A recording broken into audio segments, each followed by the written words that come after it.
Assalamualaikum, perkenalkan nama saya Kaila Luna Bimantoro dan rekan saya Amelia Putri ingin mempresentasikan hasil dari diskusi kelompok kami tugas 1 proyek akhir mata kuliah pengantar manajemen dosen pembimbing Munawaro MSI yang berjudul Memotivasi Pegawai.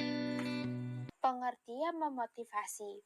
Motivasi adalah suatu penggerak dari dalam atau luar diri seseorang untuk melakukan atau mencapai tujuan menuju kesuksesan hidup dan menghindari kegagalan dengan semangat ketekunan untuk serius dalam menjalankan tugasnya. Motivasi dibagi menjadi dua macam, yaitu ada intrinsik dan ekstrinsik. Yang pertama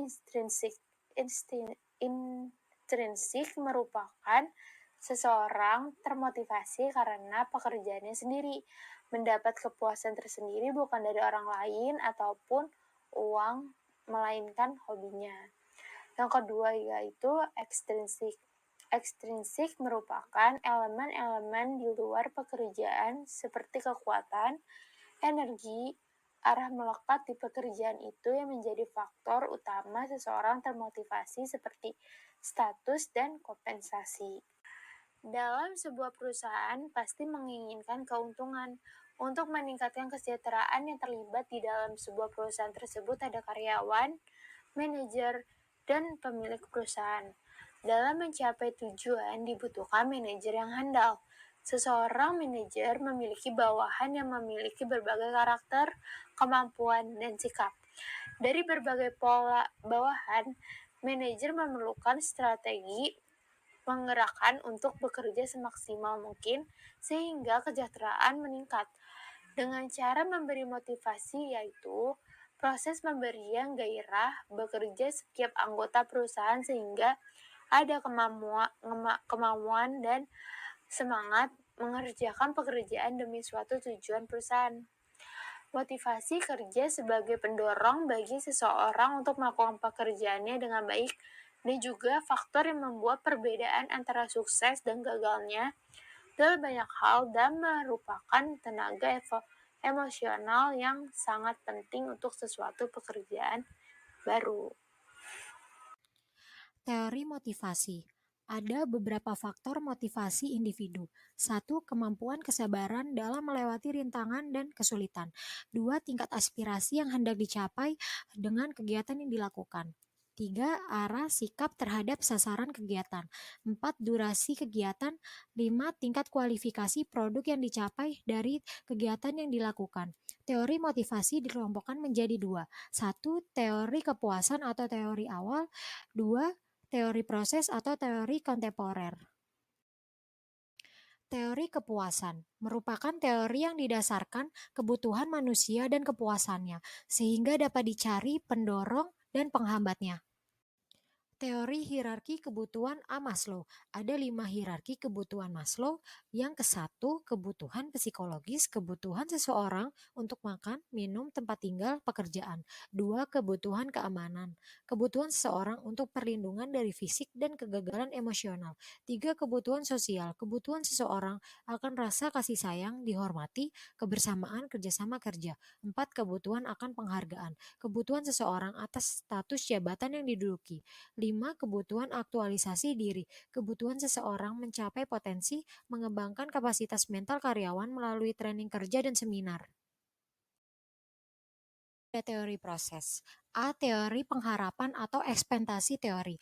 Teori ini berpendapat karyawan akan termotivasi untuk bekerja dengan giat dan baik jika dari prestasinya mereka akan mendapatkan balasan yang besar.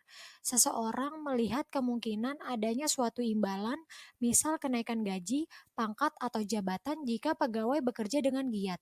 Kenaikan gaji, pangkat, jabatan inilah yang menjadi perangsang pegawai dalam bekerja giat. B. Teori keadilan atau equity theory. Pegawai akan membandingkan usaha mereka terhadap pemberian yang diberikan dengan balasan yang diterima oleh pegawai lainnya dalam situasi kerja yang relatif sama. Tujuan motivasi kerja.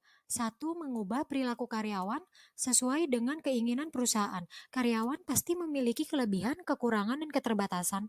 Dalam melakukan pekerjaan, tidaklah seorang karyawan berbuat karena dorongan, faktor perasaan, dan pikiran.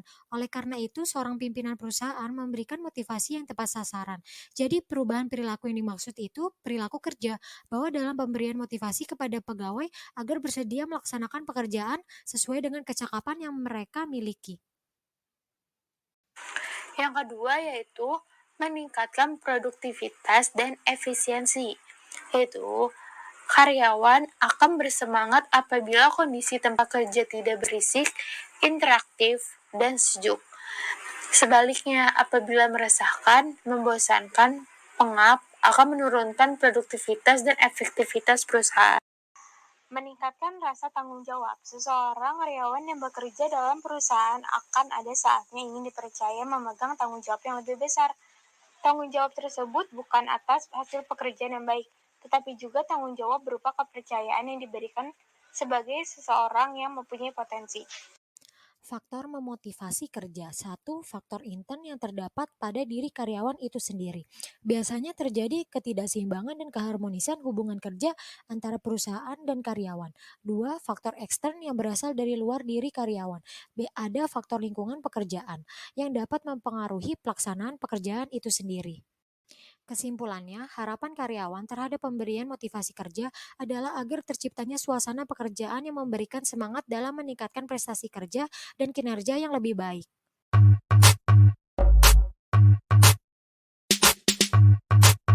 Sekian presentasi dari saya Kayla Luna dan rekan saya Amelia Putri. Jangan lupa di subscribe. Dadah, Assalamualaikum.